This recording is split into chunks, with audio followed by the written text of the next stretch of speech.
Hello बच्चों, good morning. बहुत दिन से मैं आपके सामने वीडियो नहीं भेज पा रही थी आप तक। तो आज जो है, पहले मैंने प्रोनाउन पढ़ाया था, मीन सर्वनाम। आज जो है टॉपिक है बच्चों नाउन। नाउन का मतलब है संज्ञा।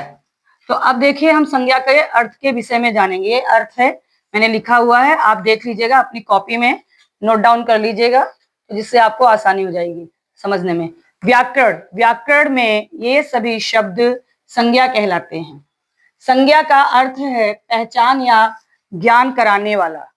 नाम ही किसी व्यक्ति, वस्तु, स्थान या भाव विशेष की पहचान करवाता है। नेमिंग वर्ड जितने होते हैं वो संज्ञा के अंतर्गत आते हैं बच्चों। मैंने अपनी भाषा में आपको समझाने की कोशिश कर रही हूं मैं। तो जो नाम से संबंधित जितने भी शब्द हो, चाहे वो किसी व्यक्ति का हो, चाहे वो किसी स्थान का हो, चाहे वो किसी क्या बोलते हैं वस्तु का हो, चाहे वो क्या बोलते हैं भाव का हो, और उसमें क्या है प्राणी भी होते हैं, तो प्राणी में सब कुछ आ जाते हैं। माने जानवर के नाम, पक्षियों के नाम, जितने भी नाम हैं वो सब आ जाते हैं। तो नाम वाले जो शब्द होते हैं वो संज्ञा के अंतर्गत आते हैं। इतना आप उसकी जानकारी रख लीजिए अपने लिए। अब देखिए उसकी परिभाषा है। तो किसी व्यक्ति, प्राणी, वस्तु, स्थान या भाव आदि के नाम का बोध कराने वाले शब्द को संज्ञा कहते हैं। बोध यानी जानकारी। जानकारी पता चले हमको कि ये व्यक्ति का क्या नाम है, ये प्राणी कौन से हैं, ये वस्तु कौन सी है, स्थान तो माने वस्तु, कोई भी वस्तु हो, पेन है आपकी, आपकी पुस्तक है, ये आपकी वस्तु है। एक माने बहुत सारे सामान आपके घर में यूज होने वाले जितने भी सामान है वो वस्तु के अंतर्गत आते हैं। प्राणी में मैंने अभी बताया, जानवर, पशु, पक्षी, कीट, पतंग, मनुष्य जितने भी हैं सब प्राणी के अंतर्गत आते हैं। और व्यक्ति के भी, व्यक्ति के जो नाम होते हैं व्यक्तिवाचक, इसको बोलते हैं व्यक्ति। माने आपका नाम, आपके पेरेंट्स का नाम, आपके फ्रेंड्स का नाम, वो सब व्यक्ति में आते हैं। स्थान जैसे आपका विद्यालय, आपका घर, आप कहीं जा रहे हो, एयरपोर्ट हुआ फ्लाइट पकड़ने के लिए, रेलवे स्टेशन, हॉस्पिटल, वो सब स्थान में आएंगे।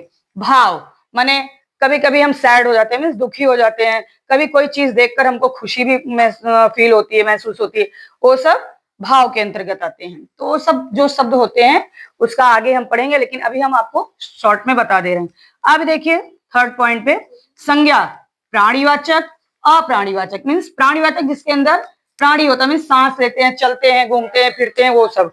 अप्राणीवाचक जो जिसके अंतर्गत कुछ नहीं होता है। फिर गणनीय माने निर्जीव चीज होता है अप्राणीवाचक। फिर गणनीय, गणनीय मीन्स गिनती करने वाले, जिसको इंग्लिश में हम काउंटेबल नाउन बोलते हैं। और अगणनीय अनकाउंटेबल नाउन्स, तो जिसको हम नहीं गिन सकते।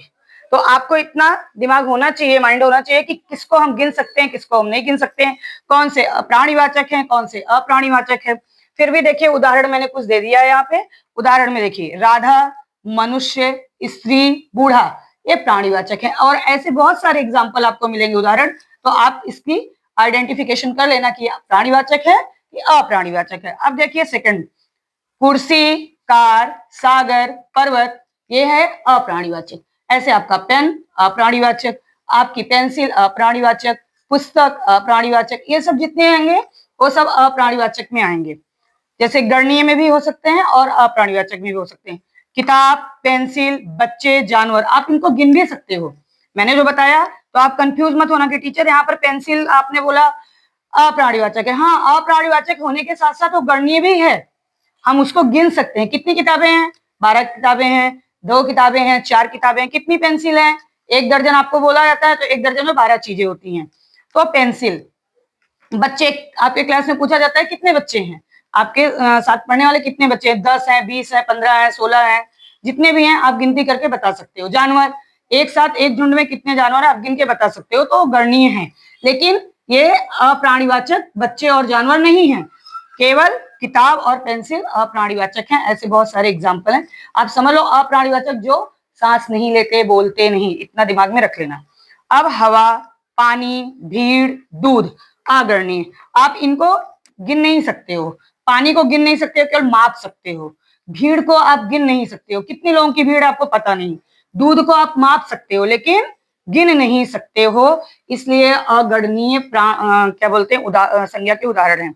अब संज्ञा शब्द विशेषण के साथ विशेषिका कार्य करते हैं। संज्ञा शब्द किसके साथ कार्य करते हैं? विशेषण के साथ। आगे हम पढ़ेंगे विशेषण के विषय में, फिर बताएंगे। विशेषण के साथ माने विशेषण शब्द जो होता है संज्ञा या सर्वनाम की विशेषता बताते हैं। तो विशेषण के साथ विशेष्य का कार्य करते हैं। तो जो संज्ञा शब्द होते हैं ना, वो विशेष्य बन जाते हैं, और जो उनकी विशेषता बताते हैं वो विशेषण होते हैं। आगे की परिभाषा में हम पढ़ेंगे, और आगे हम कल पढ़ेंगे संज्ञा के भेद।